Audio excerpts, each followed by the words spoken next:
Singles की शुरुआत कर लेते हैं। सचिन जी का स्वागत करते हैं। पहले सचिन जी गुड मॉर्निंग, स्वागत है आपका कार्यक्रम में। बताइए सर, क्विक सिंगल के लिए क्या चल रहा है? Good morning Shreya, good morning to all the panelist.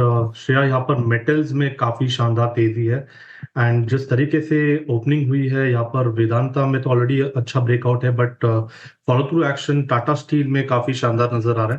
तो यहाँ पर टाटा स्टील के फ्यूचर्स में खरीदारी करने की सलाह होगी। लगभग अराउंड 212 के आसपास फिलहाल ये ट्रेंड हो रहा है। स्टॉप लॉस आपको यहाँ से लगभग अराउंड 208.50 पे लगाना है एंड हो सकता है कि ड्यूरिंग द डे इटसेल्फ 217 के आसपास का एक स्विंग बने। तो फ्रेश लॉन्ग पोजीशन बनाने हैं टाटा स्टील के फ्यूचर्स में। टाटा स्टील के फ्यूचर्स में फ्रेश लॉन्ग बनाने हैं आपको, ये हो गई सचिन जी की कॉल। मेटल्स आके अब सर्वोपरि अगर आप देखें स्थान पे बैठ गया सबसे ऊपर वेदांता अब 722 पे। 72 का मतलब ये क्या है? 1 फरवरी के बाद यानी बजट के बाद जो इमीडिएट कोलैप्स था मेटल्स में, उसके बाद पहली बार का हाई क्रिएट करता हुआ सचिन जी वेदांता को कैसे रीड कर रहे हैं आप? 714 डे हाई पर clear cut range breakout view. Veeru ji, disclosure होगा कि हमने हमारे क्लाइंट्स को अभी अभी यहाँ पर प्रॉफिट बुक करने की सलाह दी है। इनफैक्ट कल के सत्र में हमने यहाँ पर एक ट्रेड आइडेंटिफाई किया था। मोमेंटम के लिहाज से मुझे लग रहा है अभी भी शानदार है। ओवरऑल मेटल्स में काफी शानदार तेजी नजर आ रही है, बट जिस तरीके से डेटा है मुझे लग रहा है और भी काफी बड़ी अपसाइड यहाँ पर अनलॉक होनी बाकी है।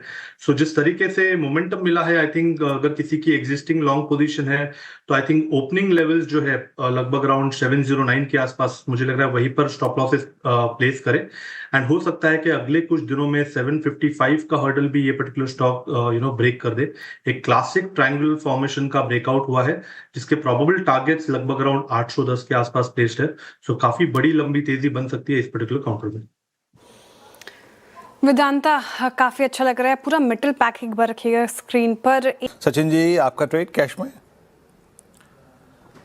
वीरू जी, यहाँ पर केपीआईएल कोलते पाटिल में मुझे लग रहा है खरीदारी करनी चाहिए। पिछले 3 दिनों से लगातार यहाँ पर एक्सिलरेटेड मोमेंटम नजर आया था। इसने अपने 200 डे एक्सपोनेंशियल मूविंग एवरेज को कल के सत्र में पार किया है एंड वहीं पर मुझे लग रहा है थोड़ा सा कंसोलिडेशन हो रहा है। बट जिस तरीके से डेटा है मुझे लग रहा है जल्दी ये स्टॉक 1300-1320 के आसपास ट्रेंड करेगा। वीकली चार्ट्स पे एक क्लियर कट ब्रेकआउट है, तो इसीलिए यहाँ पर खरीदारी करने का मौका होगा।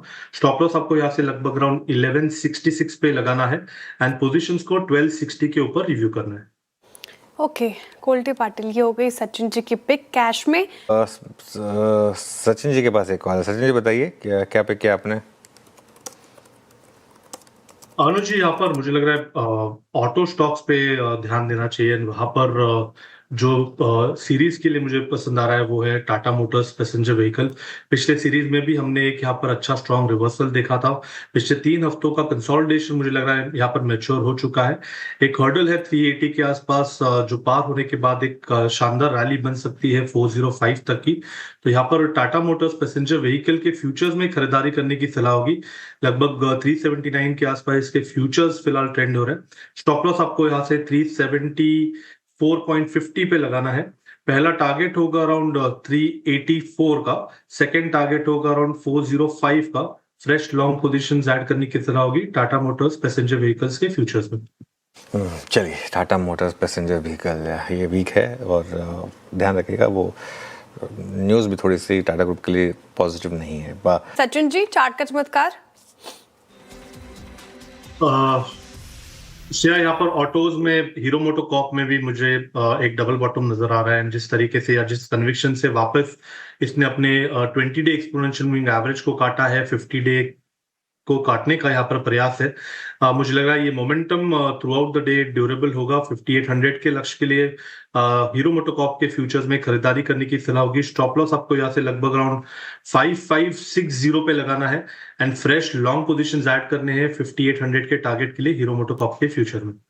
ओके, अब एक स्टॉक और रखता हूँ, हीरो मोटोकॉर्प। मेरे ख्याल से किसी ने पिक नहीं किया अब तक। अगर क्या हो तो बताइएगा, बट अगर लगे आपको दोबारा रिपीट हो रहा है, but it's crossing 50 day exponential moving average. करा है, सचिन जी ने किया है। सचिन जी कोई कॉल वॉल है क्या इसके ऊपर? मतलब अगर कॉल में कन्वर्ट करना हो फ्यूचर्स को या फिर कैश के ट्रेड को? बहुत ही शानदार ब्रेकआउट। जी बिल्कुल, इनफैक्ट रिकमेंडेशन हमने हमारे क्लाइंट्स को भी अभी अभी दी है। 5600 का कॉल ऑप्शन मुझे लग रहा है शानदार है। एंड जिस तरीके से डेटा है, मुझे लग रहा है एक अच्छा स्विंग 5800 के आसपास का बनना चाहिए। सो लगभग अराउंड 155 170 इस पर्टिकुलर रेंज में आपको अक्यूमुलेट करना है। स्टॉप लॉस 136 पे लगाना है एंड हो सकता है कि इन अ डे और सो लगभग अराउंड 290 से लेके 315 तक के स्विंग बने। तो यहाँ पर 5600 का कॉल ऑप्शन मुझे लग रहा है चेज किया जा सकता है। ओके चलिए, तो ये समय हीरो मोटोकॉर्प, इस पर आप चाहें तो फोकस कर सकते हैं। अच्छा, अब एक काम करते हैं, शो को समेट लेते हैं और हमारे साथ आशीष जी और सचिन जी कंटिन्यू करेंगे अगले शो में। गाबर सर, अमित जी, मानस जी, धर्मेश जी, आप सबका बहुत बहुत शुक्रिया। आशीष भाटी जी पिछले कार्यक्रम से, सचिन जी पिछले कार्यक्रम से इस कार्यक्रम में मौजूद रहेंगे। फ्रेश पर्सपेक्टिव लेके, ताज़ा तरीन नजरिया लेकर अरुण कुमार मंत्री और रुचित जैन, आप सभी को नमस्कार। सचिन जी, आपके दो ट्रेड्स।